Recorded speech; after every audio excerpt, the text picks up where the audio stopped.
ایک آدمی پیغمبر علیہ السلام کی سیرت اور سنت کو اپنانا چاہتا ہے تو دوسرے کو خوش ہونا چاہیے، لیکن اس میں ایک بات ضرور ایڈ کروں گا کہ اگر وہ اس معاملے میں سنت کو اپنا رہا ہے تو دوسرے معاملات میں بھی ذرا وہ رہے۔ عام مسلمان کو بھی یہ معلوم ہونا چاہیے کہ رسول اللہ علیہ السلام، ہمارے پیغمبر نبی علیہ الصلوۃ والسلام نے زیادہ نکاح کیوں کیے، اس کی بیس کیا تھی، حکمت کیا تھی، وجوہات کیا تھی۔ لیکن آپ ایک دعویٰ کر رہے ہیں کہ میرے پاس تم سے ڈبل سے بھی زیادہ ہوں گی، لیکن میں اس کے باوجود تم سب سے اچھا سلوک اپنے گھر والوں کے ساتھ کرتا ہوں۔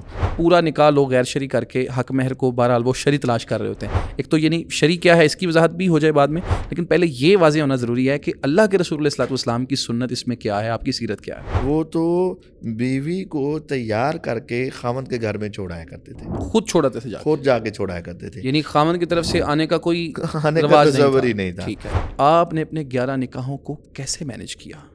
آپ کا وقت، پھر آپ کا خرچ، پھر آپ نے جو رہائشوں کے معاملات، یہ سب چیزیں رسول اللہ نے کس طرح مینیج کی؟